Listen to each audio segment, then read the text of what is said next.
Hello. Hello. Good afternoon. My name is Roberto Martínez, and I have the pleasure of participating. And then I would like to make an overview of the latest developments in terms of public policy to harness the digital transformation.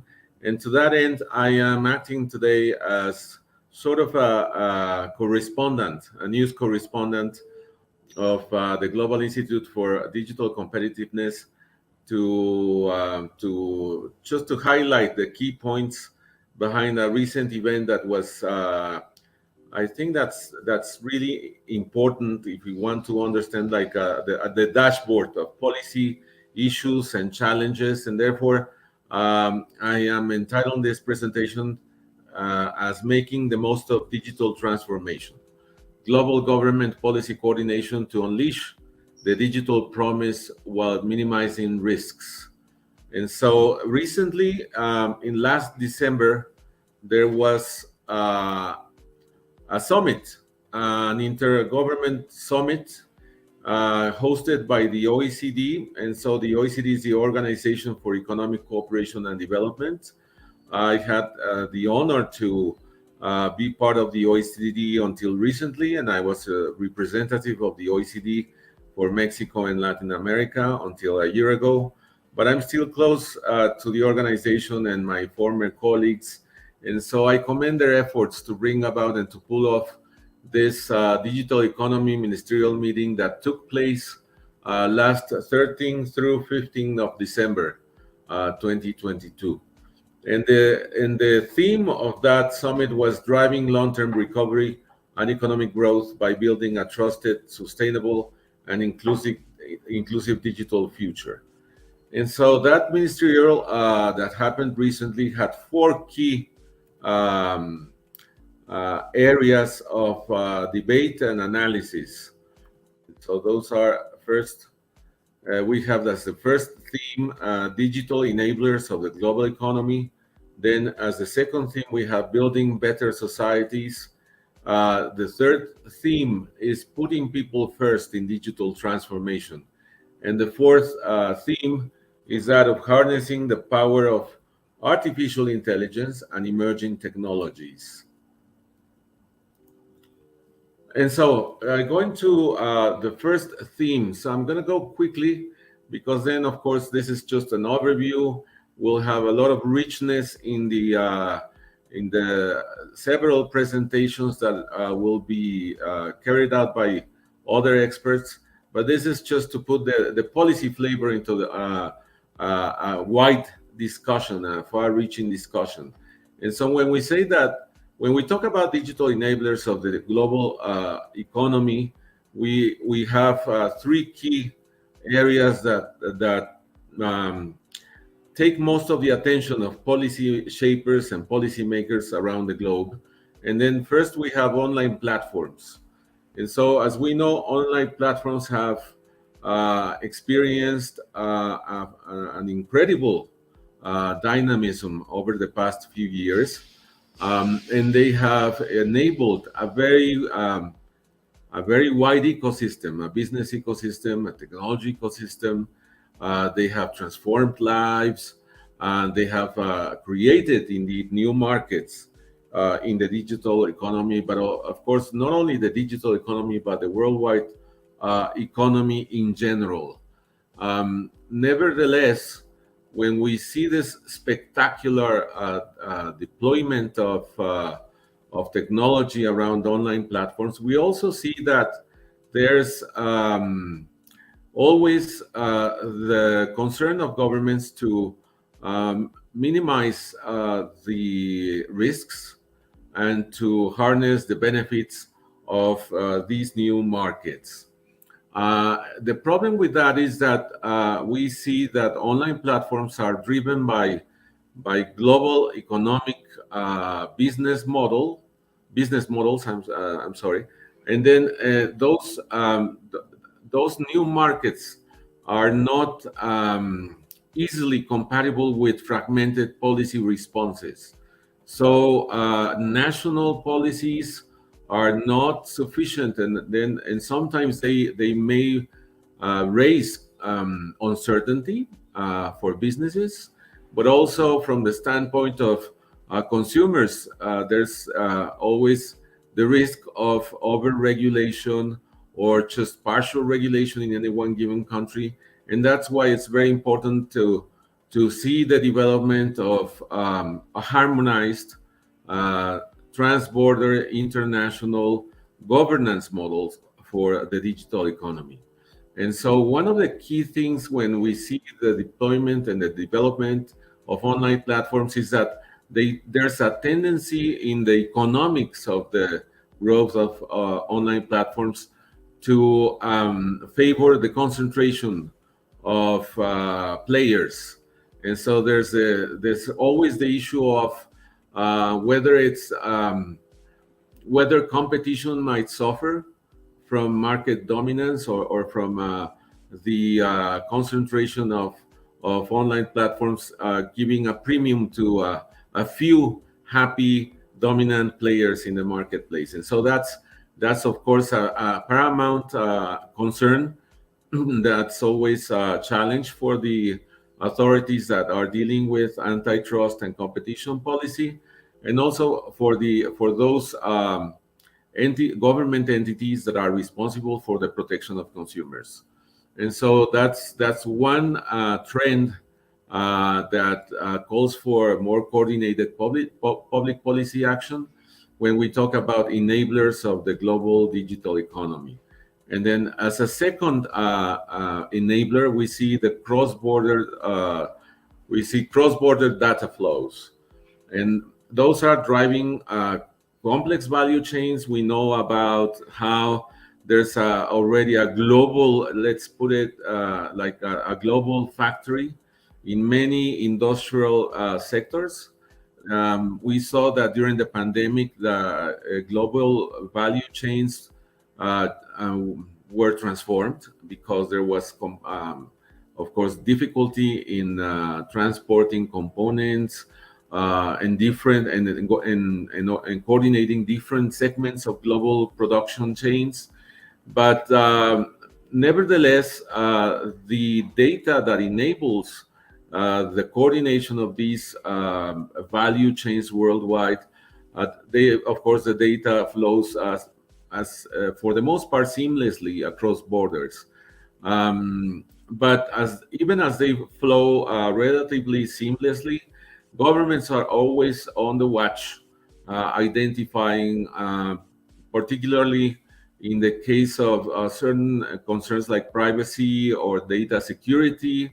They have to be the watchdogs of cross-border data flows.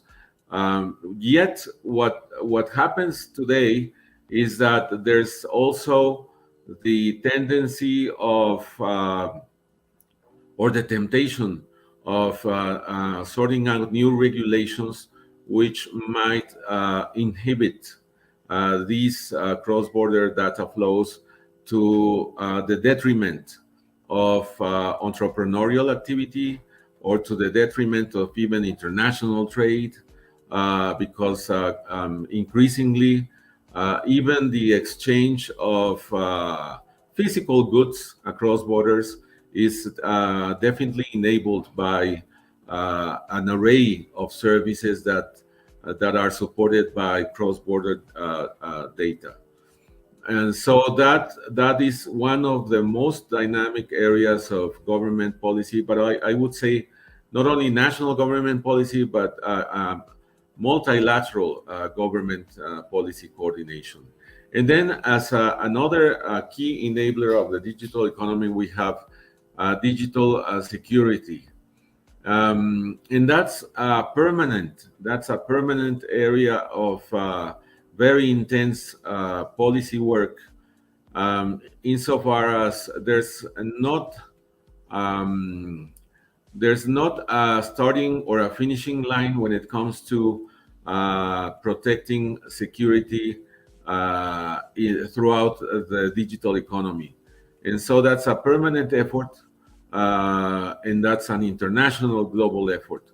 So So because, as we have talked about, there's not such a thing as unilateral national regulatory effectiveness, then governments have to rely on international or multilateral uh, policy coordination mechanisms in order to deliver the new formula and the new tools that can better support the robustness and the and trustworthy uh, data flows based on more robust digital security standards and policy guidelines. And so those are that's part of the discussion that took a lot of effort during the last ministerial summit hosted by the OECD in this first or related to this first theme.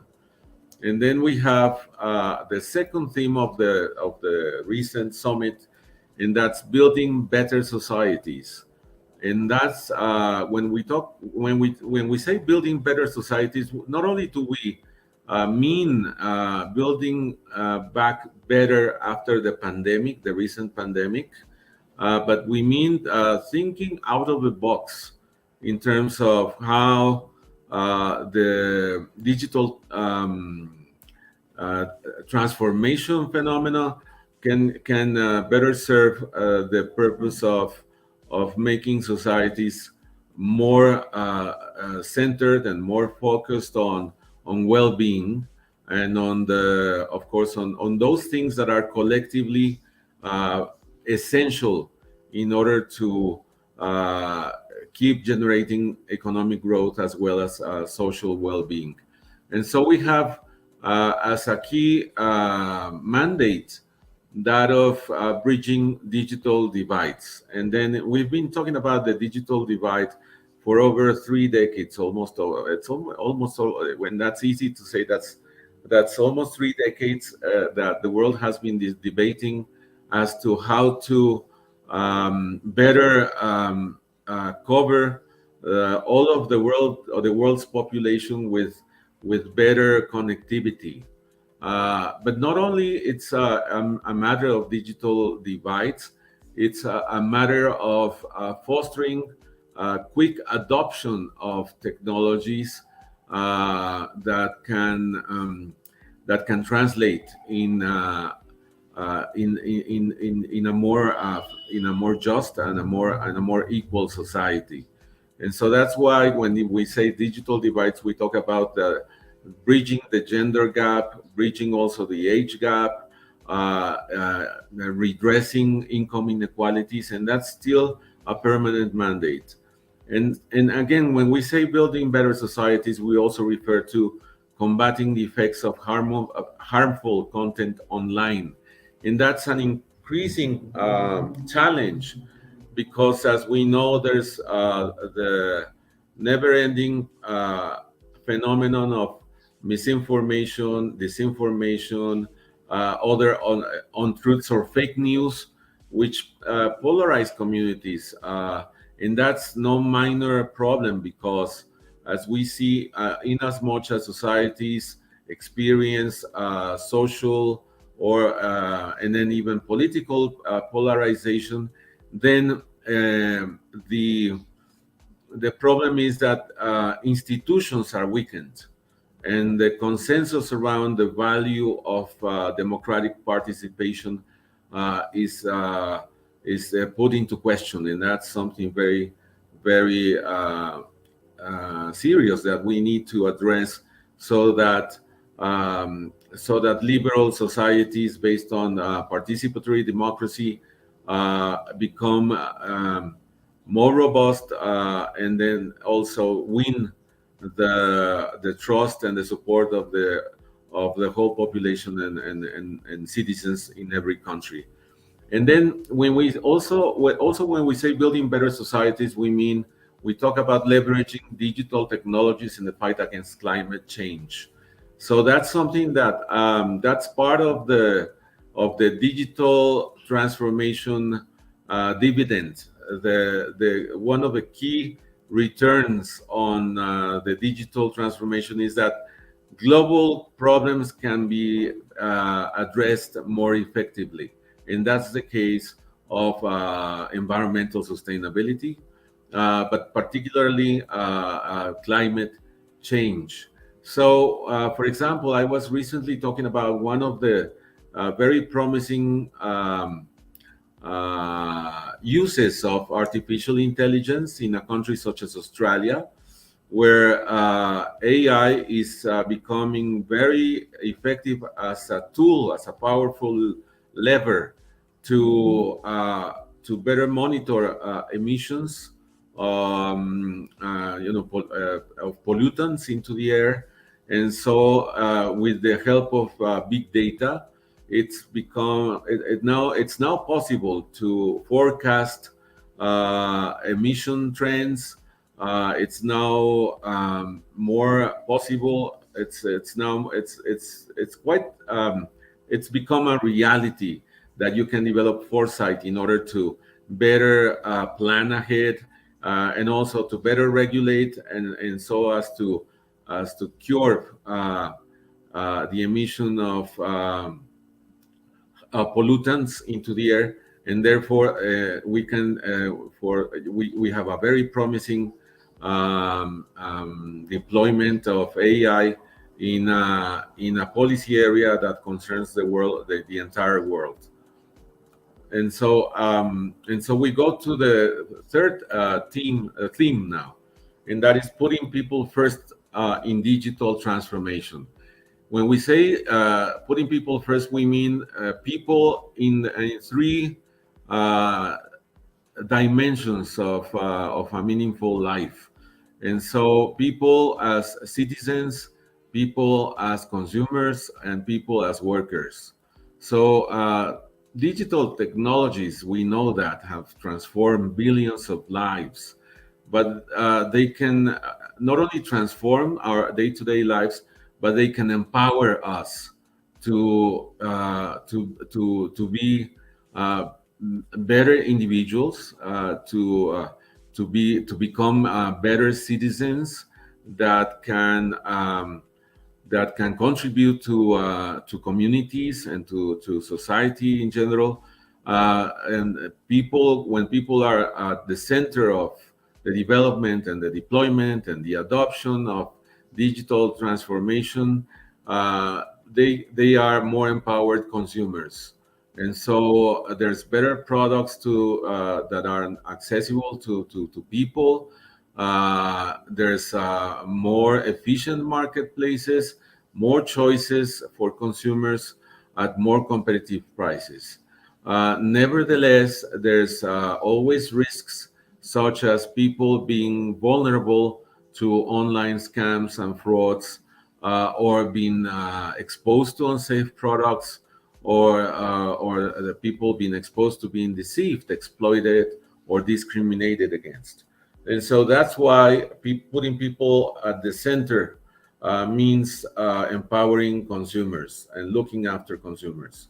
And then when we say people at the center, we also mean that people as workers can have access to better opportunities to fully realize their productive potential.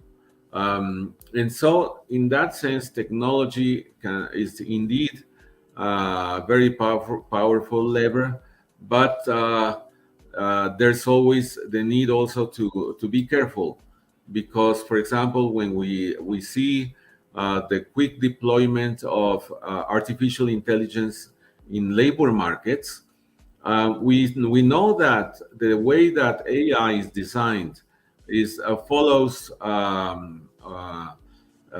unintended, most of the time is unintended biases that may be that might be or that might be reflected in the way that algorithms are constructed for new AI solutions. And so the risk is that for example, in recruiting processes, uh, people might be discriminated against. And so, for example, there might be recruiting processes with the help of AI, which might reproduce gender biases or even um, racial biases. And so that's something that needs to be avoided, and that's why governments increasingly coordinate amongst themselves to bring about a more ethical approach to the design and the deployment of artificial intelligence. And then putting people at the center of digital transformation means that individuals, every person, can fully realize his or her personal potential, and of course, the set of skills that can contribute to personal self-fulfillment must be fostered, and then that's something that needs to become part of several public policies, from education policy to employment policy or employability policies. But then again, there's always the need to to draw a line as to what is lawful or ethical content online. There's always new ways to protect privacy, again, and then there's always ways to, as we said before, to protect consumers and individuals from digital scams. And then we go now to the fourth. No, before we go to the fourth topic, it is important for governments to make sure that whenever needed, laws and policies reflect the interdependencies of the digital environment, and that new legal regimes, new legal changes are based on evidence in order to bridge policy gaps and provide responses that are fit for purpose. And to that end, there's new tools in the policy arena, at the service of governments that are mindful of the need to put people first in digital transformation. And so, for example, there's what is called soft measures. And soft measures need not be laws or strict regulations, but those soft measures are important as well. And they can imply ethical standards, and new approaches for the design of AI, for example, technical measures and education, and of course awareness campaigns for people to be more ready in order to diminish their exposure to digital risks. And so, in that sense, we as you can see, there's four pillars of government action, and if we need to identify a common denominator for those four pillars or those four themes, is the mandate, the imperative of coordinated international government action, because since by nature, by essence, the impressive evolution of digital technologies is a global phenomenon that definitely calls for converging policy action, convergent policy action across countries, across governments, but with the key enabler of these mechanisms that are the bread and butter of international or multilateral organizations. And so that's why multilateralism has become more relevant than ever as a way, as a mechanism for governments to better coordinate, to find new evidence, to harness new methodologies in order to cooperate, in order to coordinate, in order to harmonize their sets of policies and tools in order to, again, maximize the benefits of digital transformation while at the same time minimizing the risks. And then one key final point that I would like to make is that when we say people putting people first in the digital transformation, we also have to bear in mind that people, individuals, through the use of technology, can better express what is important to each one of us. People can better express what is relevant in terms of the ways in which governments operate, and that has an ultimate impact in something that is of paramount importance, and that is the trust that citizens have in their governments, and the way in which governments can better serve citizens, but also increase their credibility and their support throughout society. And then now that we go to the fourth theme, and that is harnessing the power of AI and emerging technologies. And so, as we said, this is something that I have talked about already. Artificial intelligence is something that will bring about radical change in the way that people live, in the way that people can have a better quality of life, but also in the way that governments are effective in generating public value. And so we are just seeing the beginning of a very profound revolution brought about by artificial intelligence and other emerging technologies such as immersive virtual environments. But something that needs to be put to the front is that this spectacular evolution that we have ahead of us is not immune to critical risks. As I said before, the risks range from social biases or the generation of new gaps, new social gaps, new inequalities, but also new exposure of individuals to personal harm, to personal risk. And so that's why there's a whole new field ahead of us in terms of discussing the rights of individuals, the rights of citizens, the responsibilities of businesses that are pushing the frontier of artificial intelligence, so that artificial intelligence follows a healthy path of trustworthiness and then, of course, artificial intelligence will have to be trustworthy but also ethical, and that's no minor concern.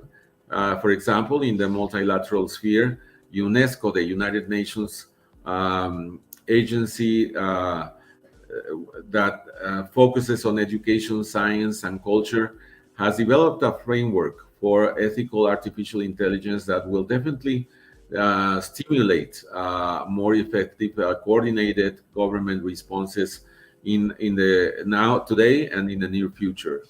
So the key point is to develop and to foster a robust and more responsible and more trustworthy artificial intelligence ecosystem.